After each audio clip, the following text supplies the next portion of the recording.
Welcome to this web series, The Frugal Mindset, also known as Money and the Responsible Christian.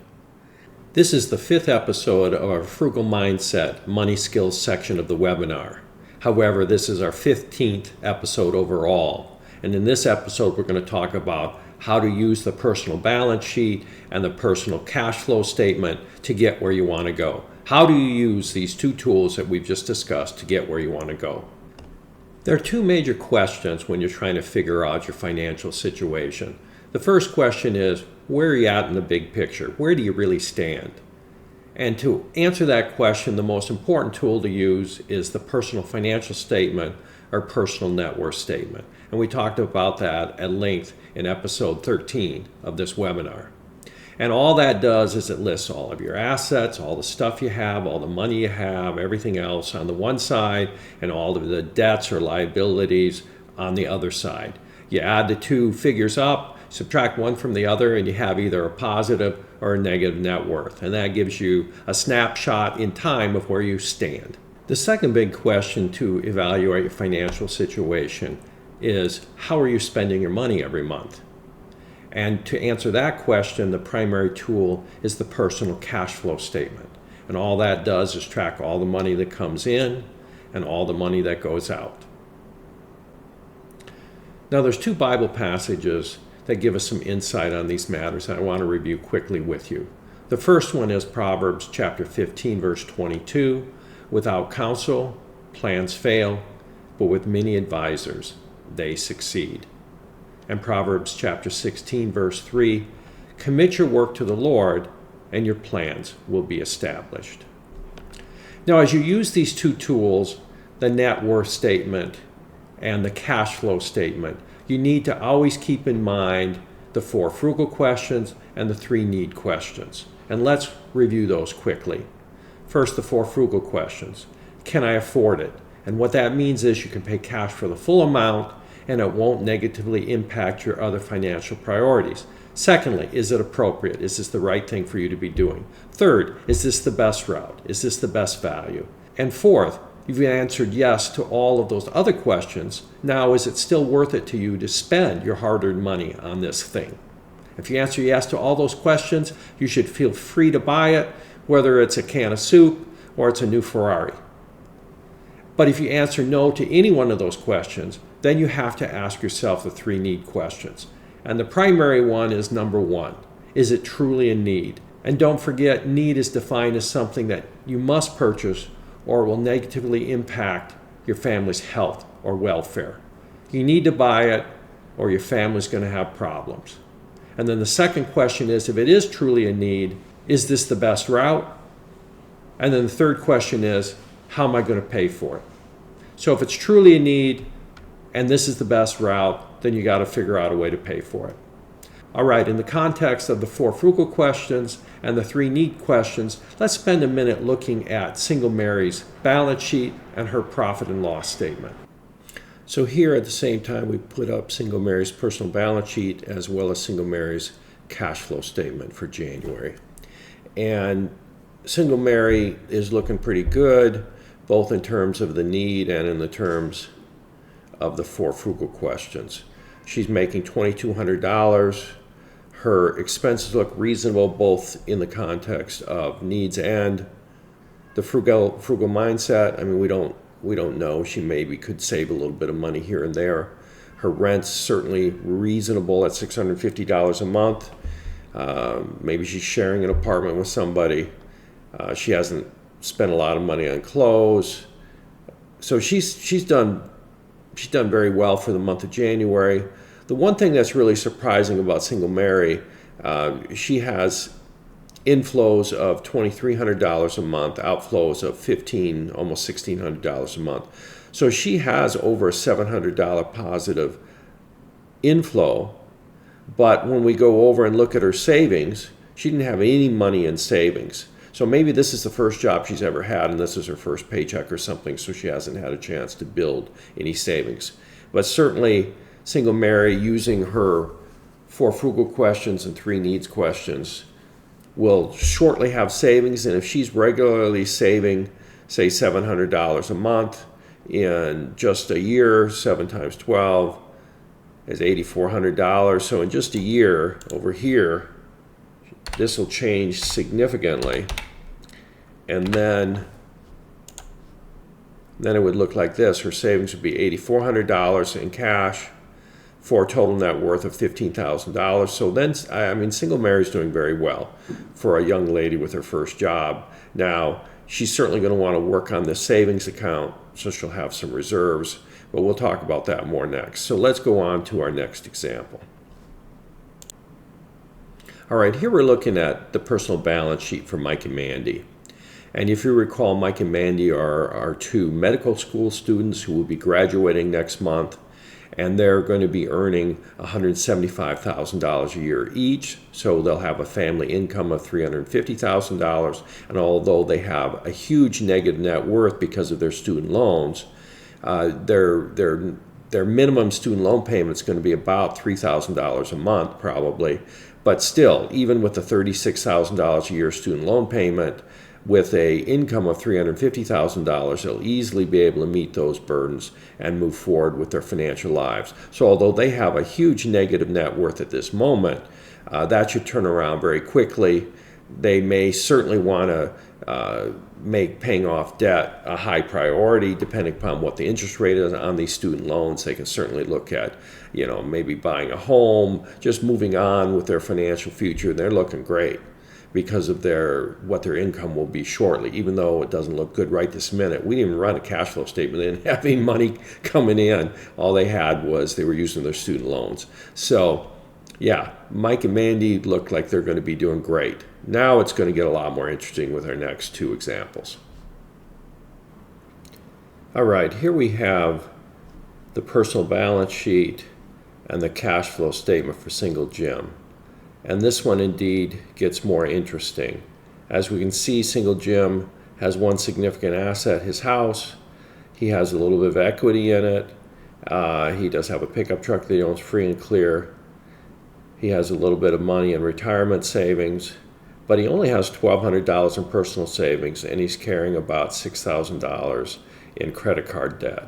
And you can see, now let's go here. Let's go over here to the cash flow statement, and we'll get a little better handle on it. Single Jim has income of about, let's see, 48, a little over $5,000 a month. And he's carrying a lot of housing expenses. Groceries certainly look reasonable. His housing expense is very significant for that income level. He spent $365 at TJ Maxx. Transportation expense, the muffler's probably a one-time expense, and the dentist is probably a one-time expense. But, he doesn't have a lot of excess expenses, but he had a total inflow of $5,000, total outflow of $5,100, and for whatever reason, he didn't make a credit card debt that month, and even so, he had a negative outflow of $67. So, although single Jim certainly isn't doing horrible, he's going to have to figure some things out to get his financial act in order. To try to pull all these ideas together, we've come up with a savings analysis form, and all that really does is it evaluates the money out. It's really a continuation of our cash flow analysis. In our cash flow analysis, we have the money in, and then we have the money out, and all we're doing is we're adding a couple of columns, asking the question, is this a need? Is there a cheaper alternative available? And what is the potential savings? And then any notes we might have about that. So that just helps Jim try to figure out, where can he make some improvements so he doesn't get himself into trouble, so he can pay off that credit card debt, etc. So we showed single Jim's income of about $5,000 a month in the month of January, and then let's start looking at his outflows. So he spent a little bit of money at Walmart and H-E-B shopping for groceries. Those are necessities, yes. Is there a cheaper alternative available? Yes. He could save a little bit of money. He buys pop and candy, and he doesn't need pop and candy. Certainly the savings are modest. It's about $40 a month.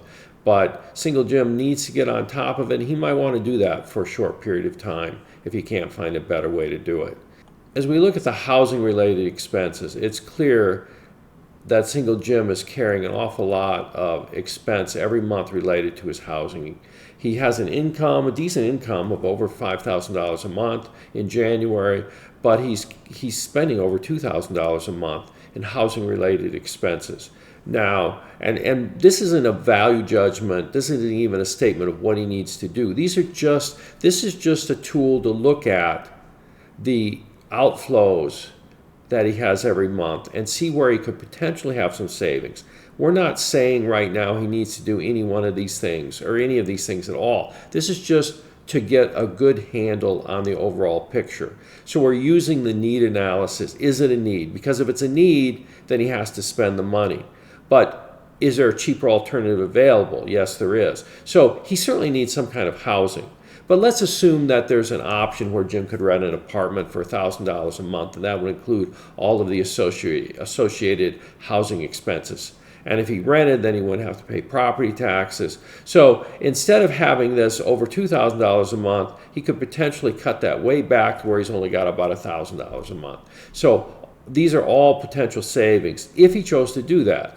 And I'm not saying Jim should do that. In fact, I think when we get done, I would suggest Jim probably should try to keep the house. But these are potentials, and this is an option for Jim if he chose to do it, so he can get a little bit better handle on his financial situation. Now let's move on up. The clothing expense. Well, he spent $365 TJ Maxx. Probably that wasn't necessary, or probably there were cheaper alternatives available. Let's assume Jim has a bunch of other clothes, so he didn't really need to spend that at all. So that's not a necessity. He could have saved $365 there. You know, he has gas. He needed a new muffler on his truck. That's nothing he could save money on. Auto insurance, he can't save money on that. We're assuming he does a lot of driving around that's unnecessary. He could save maybe $25 twice a month, maybe $50 a month there, but that's a pretty modest savings too. He has modest entertainment expenses. You know, he spent $45 or something like that, and that's again very modest. He's tithing, that's nice. Life insurance, phone. Now here's a couple of things for single Jim. I don't know why single Jim is carrying life insurance unless he has children or something that he needs to potentially provide for. But if Jim is just a single guy and somebody talked him into buying life insurance and it's a term life insurance, he certainly could eliminate that, because if he doesn't have anybody who's dependent upon him for income, then he doesn't need life insurance, because if he's dead, he's dead. And so he could save $126 a month there. He's got a expensive phone plan. He's spending $75 a month there. He could certainly buy a cheaper phone plan, and he could save $35 a month there. So based on where Jim is at right now, he had a slight negative expense, and it doesn't even include making a payment on his Visa for some reason this month. But Jim has potential savings of over $1,800 a month, depending upon what he does on his housing. And let's go back and look at all these places Jim could save. He may want to cut out the pop and candy for a few months to start working on paying off the Visa bill and then creating some savings. He's going to try to save his house and continue to pay for that. And he's not behind on his house, so I shouldn't say save his house. But it's a very significant expense. But if he gets rid of that extra clothing and saves some other money here and there, he could probably have a positive cash flow of $500 a month and work on paying off the Visa bill. Hopefully, maybe he could find a little extra income somewhere and keep his house and make improvement on his financial situation. So that's sort of where we're at. That's sort of where we're at for single Jim.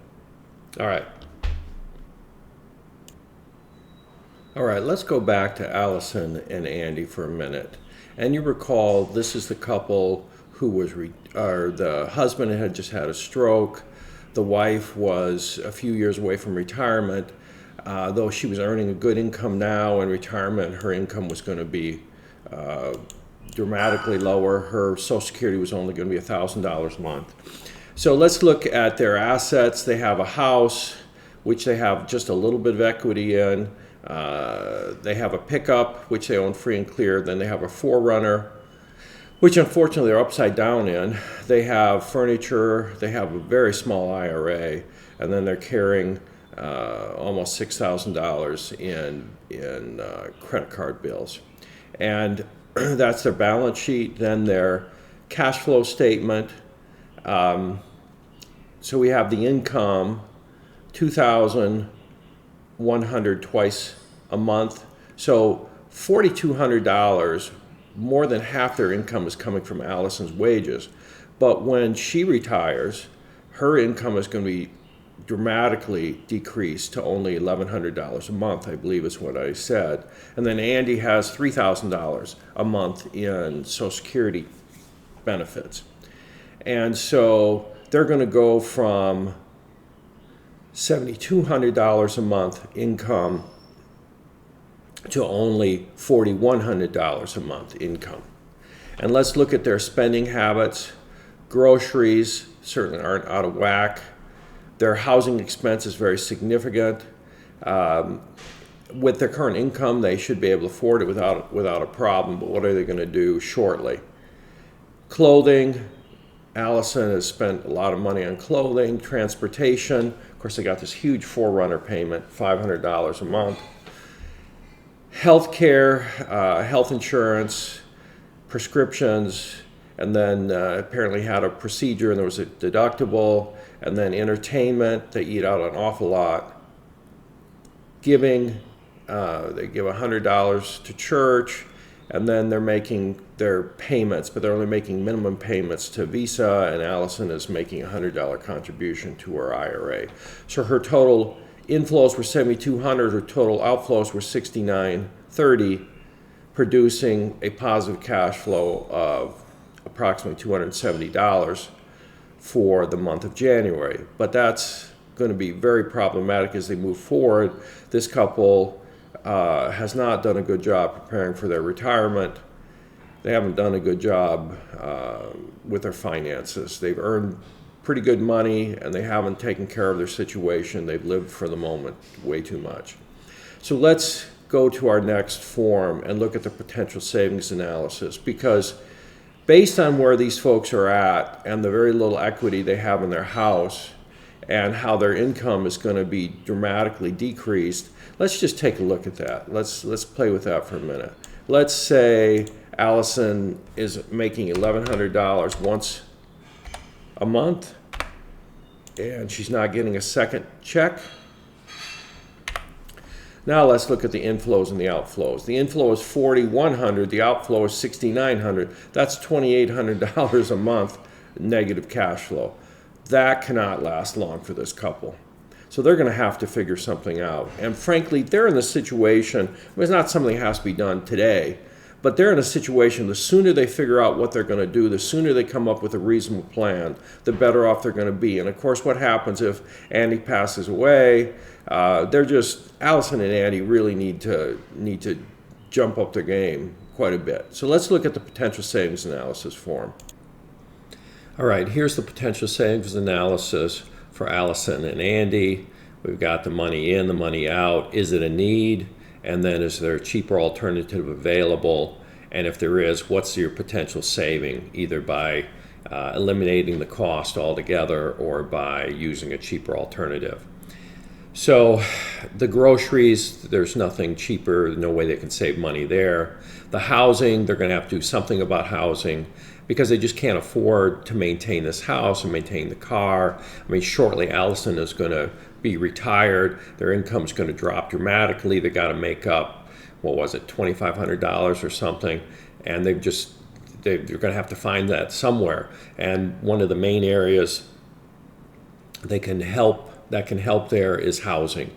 As much as I hate to say they're going to have to get rid of this house, they're going to have to get rid of this house, and hopefully they can get some equity out of it. Ideally, if they could find maybe a private buyer, they could save maybe that 6% of the real estate commission or some portion of that. and maybe get $10,000 or $20,000, or maybe even a little more out of the house, and that would help them dramatically get on their feet. But they just can't. I don't see any way they can keep this house. Yeah, and if they rent, they have a nice place they can rent for $1,500 a month. So that would save them $900 on the house payment, and then would also save them on the gas and electric bill. So that's what, $1,150 they could save there. Then we keep going down. We've got Allison shopping, completely unnecessary, that she's got to cut out immediately, and that'll save them over $600 approximately. That will help dramatically. Transportation, this one's tough. They probably need to get rid of the 4Runner, and just, I mean, they don't need 2 cars anymore, and they can't afford 2 cars. They have to decide which car to keep and which car to get rid of. It's going to depend upon a lot of things, but as soon as Allison retires, they can't afford this payment, so they're going to have to figure out something there. If they get rid of the 4Runner, that'll save them the $500 payment, but they're upside down. I can't remember, what was it, $4,000, $5,000, something like that. So they're still going to have to figure out a way to pay off their upside down car if that's what they end up doing. But they got to get rid of one of the cars, and probably need to get rid of this 4Runner payment. Then the health insurance. Allison must still be on private health insurance. I can't remember if I said she was retired or not, but it would not be this high if she wasn't retired. And I don't know if Andy should be on disability. I don't know why their health insurance is that high, and maybe they just need to figure out what's going on there. Andy's he has prescriptions. I don't know if he can get on a Medicare or Medicaid program that will lower that, but to some extent these are just necessities that they're not going to be able to deal with, other than just keep paying them. Now the next one they can make huge savings on is the entertainment, and this is all eating out. And they have one expensive meal, then she's been having Starbucks every day, or I don't know if that's every day, but yeah, she's been having Starbucks a bunch, and she's been having lunch out most of the time, and she's just going to have to pretty much just cut all of that out, and that's going to save them another, what is that going to be, like $800-900, something like that. Be nice if they'd up their church giving, and then they've got to make their Visa bills, but they got to get those paid off so they don't have that monthly overhead, and they certainly want to get that done hopefully before Allison retires. So it's just an awful lot of moving parts that they're going to have to fix. Allison doesn't need to make her IRA contribution. She needs to fix a bunch of her problems. And the phone service, they can buy a cheaper phone plan, save them $75. And the nice thing is, if they make all these changes, just based on this, sort of back of napkin kind of evaluation, they can save $3,200. And now they're in a long-term situation where they could maintain their situation and survive and still have a nice standard of living. They're going to have to cut back on some things, but they're not going bankrupt. And if they don't get this stuff straightened around, and she retires, or Andy passes away, or any number of other things, there's a huge chance they're going to just end up in bankruptcy court, a year or two down the road. And that's no fun, and then they're in a much worse situation than if they deal with it now or shortly before it gets super critical. And there are a number of other potential options for Allison and Andy. Maybe even after Allison retires, she can pick up just a little bit of part-time work. An extra $500 or $1,000 a month would just be absolutely huge, or even another $250 or $300 a month could really help. But they've got to get this figured out, and the sooner they figure it out and the sooner they deal with it, the better off they're going to be long-term. Well, that's it for Allison and Andy. In this episode, we discussed how to use the personal financial statement and the personal cash flow statement, along with our 4 frugal questions and our 3 need questions, in an effort to get a better understanding of our financial situation and potentially what we could do to change our financial trajectory. In the next episode, we're going to talk about financial priorities and how to get there, also known as have a plan. Thanks for listening.